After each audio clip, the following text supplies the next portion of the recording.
Hi there, I'm AB and thank you very much for watching this video. In this video, I'm going to introduce you to what mutual funds are. So let's get started. Most people are risk averse when it comes to investing their money, and they think keeping away from mutual funds is a wise thing to do. They would rather invest in savings account or a fixed deposit because you don't know how a mutual fund is going to perform and you may end up with losses. Well, in this video, we'll talk about how this is almost always not true. So let's dive straight into it and understand what mutual funds are and how to invest in it. There are various ways of investing through mutual funds, and unlike what most people think, stock market is not the only option. Through mutual funds, you can invest in debts, you can invest in properties, you can invest in commodities, and there are so many ways. And of course, you can also invest in stock. There are a couple of ways in which you can invest in the stock market. If you understand the valuation of companies, how to carry out analysis of the companies, how to value stock, you can start investing on your own. But if you do not fall in the category, you could choose a fund manager who could do this for you. However, of course, if you choose a fund manager, it is going to be a little expensive because they will have their own charges, and sometimes this could not be affordable if you're not a big investor. Let's say you want to invest in the stock market and you have a budget of about $1,000.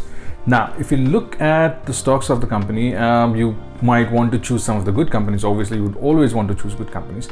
But if you look at the prices of the stocks, some of the stocks of the companies are much more priced higher than $1,000. For example, if you look at the stocks of Google right now, it's almost touching $2,500, and I'm only talking about one share, which means if you have a budget of $1,000, you can't really do a lot with that $1,000. You could buy small stocks, but even then you could just be able to buy maybe just a very few stocks. Now, but if you want to diversify your money, if you want to be present in the stock market, you would want to have a good exposure to all the stocks that are available from various industries and various companies. Then how do you do that? The great option for doing something like that is to choose a mutual fund that does exactly this. But then this begs the question, what is a mutual fund? Now, just like you, who, let's say you probably have a budget of $1,000, there might be 100,000 more people who have similar budget, sometimes more, sometimes less, but they also want to be invested in the stock market. Now, if you go out individually buying these stocks, it's not going to be feasible because you will not be able to buy much. So what mutual fund does is come out with a fund where they get these people together, get their investments together, and create a pool of these investments. Now, this makes the whole budget a lot more than what you would have had individually. Now, with this considerable budget, they can now invest in the stock market, and they are able to buy stocks from these companies like Google, Facebook, Apple, or something else, and at the same time are able to diversify these investments not into just tech stocks, but could be something else, so that it becomes a safer option for you to invest in. And thanks to the $1,000 from you, $1,000 from me, and $1,000 from so many other people, these mutual funds can become massive and they can start investing in the stock market with a huge amount of money. These mutual funds can sometimes be actually worth tens of millions or hundreds of millions or even billions of dollars sometimes. So because of this huge amount, they can have a considerable share of the share market or the stock market, and they can diversify your investments in stocks depending on what the objective of the whole mutual fund is. So you could have stocks that are blue chip, you could have stocks that are small cap, you could have various other categories of stock, and this will take care of your investment. Not only does it become more stable because of diversification, for whatever reason, let's say one of the stock collapses, one of the companies actually shut down, and the value of that stock becomes zero. But because they are invested in a lot of other stocks and a lot of other companies, and they have diversified the investment, this will kind of balance out your investment, and this will safeguard your investment, which is a very important thing.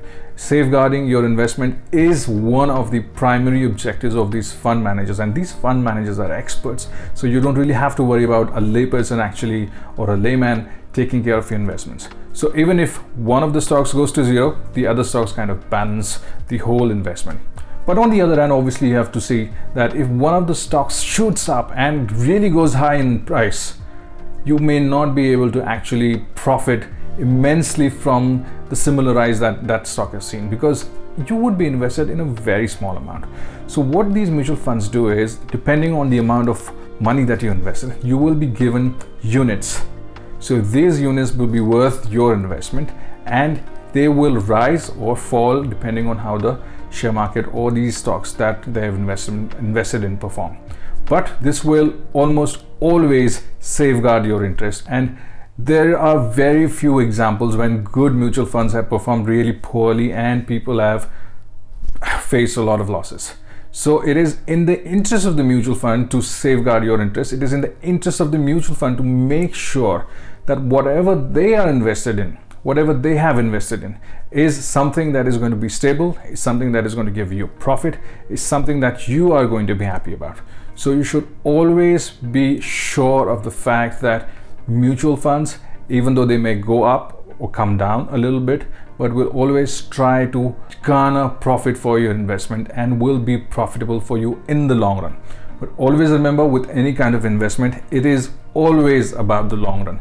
Short-term investments, well, I mean, you might have avenues and there might be other options where you can invest for a short period, but if you invested for a longer time, you will definitely get better results. Now, you might want to understand how the prices of the units that have been given to you by the mutual funds rise or fall. Now, this depends on the kind of dividends and the interest and the rise and fall of the stock market that these mutual funds are invested in. So if you are invested in a certain stock and they give out dividends, they come to the mutual funds. So you have the option of actually taking the dividends or investing it back into the mutual fund. So obviously you can have something like a growth fund, which means that even when there are dividends which are given out, you would rather invest it back in the investments that you've already done and in the mutual funds, rather than take that small amount for yourself, because it doesn't really make a lot of sense.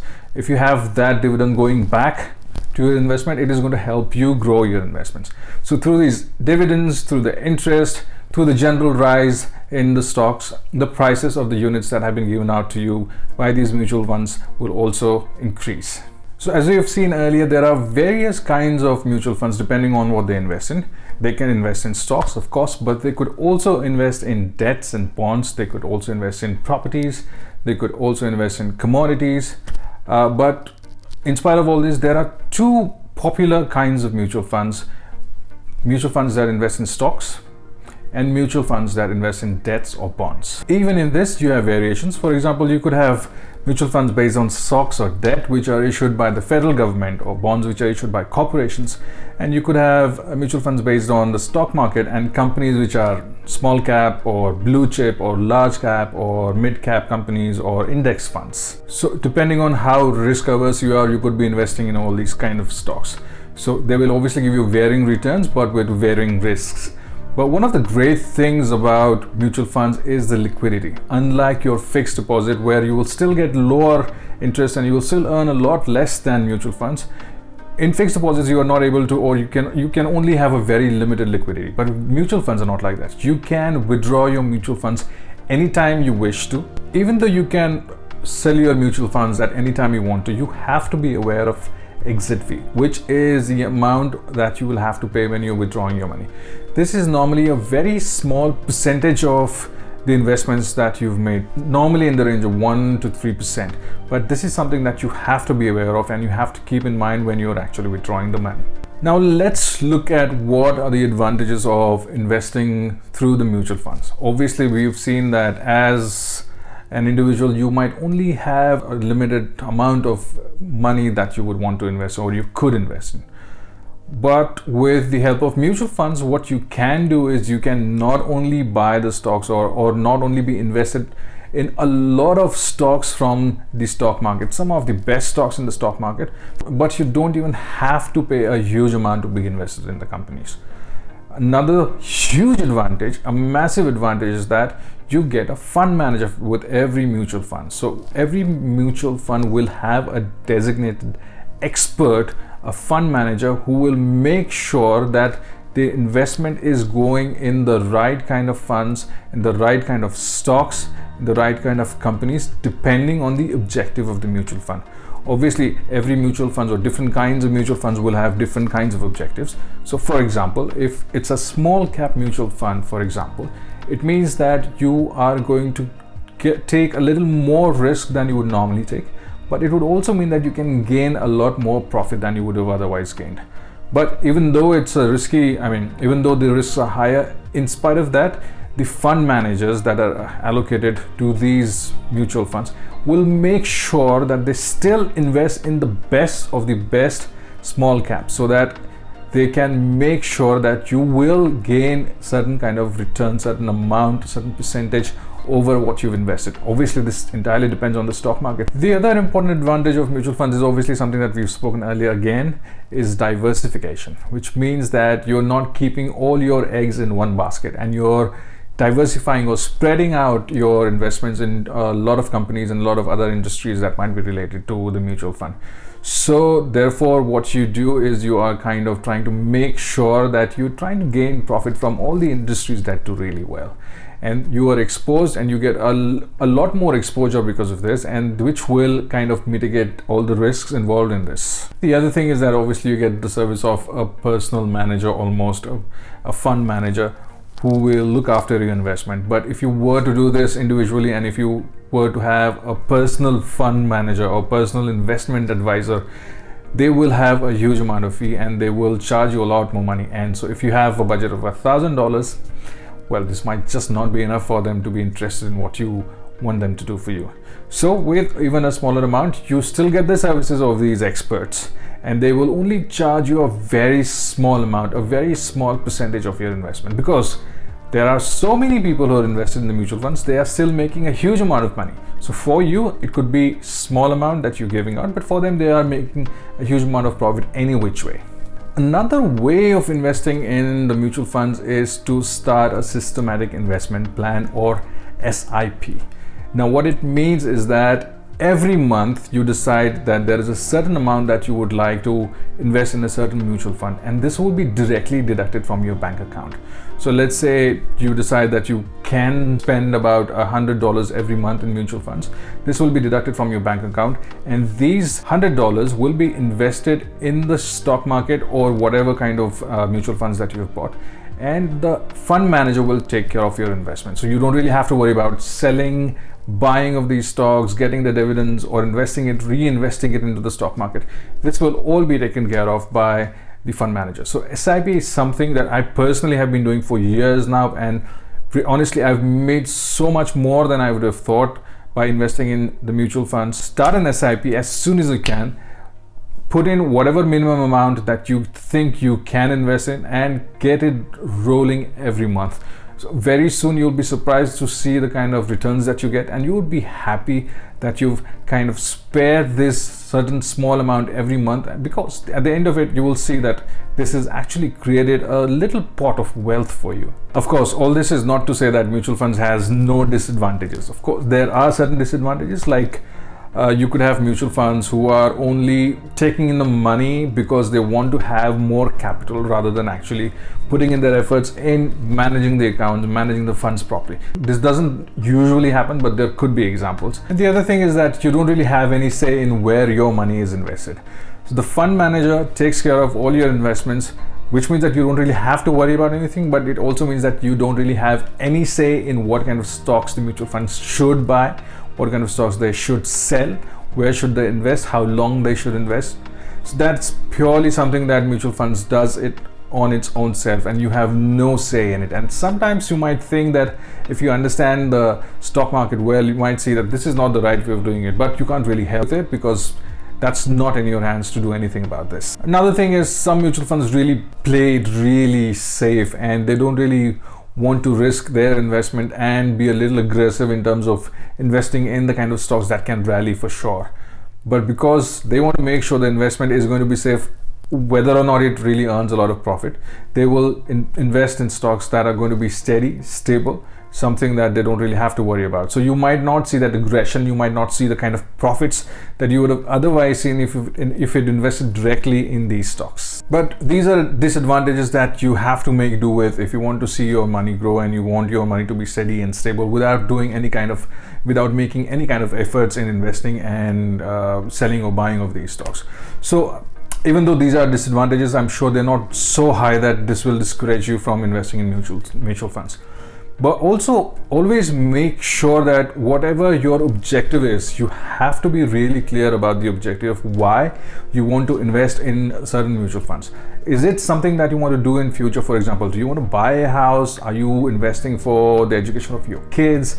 Are you investing because 5 years down the line, 6 years down the line, you want to buy something which you may not be otherwise able to buy with your current amount of money that you have? So you should have your investments really clear in your mind, because that will depend on the kind of mutual funds that you're investing in. For example, if you're planning for your retirement, you don't want to really invest in mutual funds which are something like a small cap, for example, which are high risk but high profit, but sometimes obviously losses. So you don't want to have your retirement funds invested in these kind of stocks. On the other hand, if you are planning for, let's say, a car, a luxury car, for example, 5 years down the line, you say that this is something that I would like to buy 5 years down the line, so let me start investing, let me start keeping aside a certain amount every month, which will give me some kind of corpus at the end of 5 years, which I can buy a luxury car with. Now remember, this is a luxury car, this is not a necessity. So therefore you could take a chance with investing in something like a small caps fund, which could potentially give you a huge amount of profits. So that will really help you actually in terms of the money that you make. But for whatever reason, if you lose money, or if they're not able to give you the kind of returns that you're thinking of, you will still be okay with it, because I mean, this is not a necessity. Unlike the education of your children or your retirement funds, you can take a little chance with this. But when it comes to your retirement funds and when it comes to your children's education, do not take a chance with investing in high risk or small caps. Make sure you are invested in something like a mid cap at least, or large caps, or index funds. Now these are safer options. They give you a certain amount of profit over a long period of time. It may not be really very high, but it is definitely going to be much better than your fixed deposits and savings account. Generally, I would say that your returns would normally be a lot more than these savings and fixed deposits. And like I said, sometimes it could be much better than gold and other commodities as well. So be clear of your objectives, decide what you want to do with the money. What do you want the money for? How do you want to put that money in these investments? And depending on that, divide your capital in large caps, small caps, or mid caps, or a combination of these, so that by the end of the term that you're thinking about, let's say for 10 years down the line, 15 years down the line, you are sure that you have achieved your goal that you started off with. Remember, these are just examples and not a financial investment advice in terms of what kind of mutual funds you should choose depending on your objective or your goals.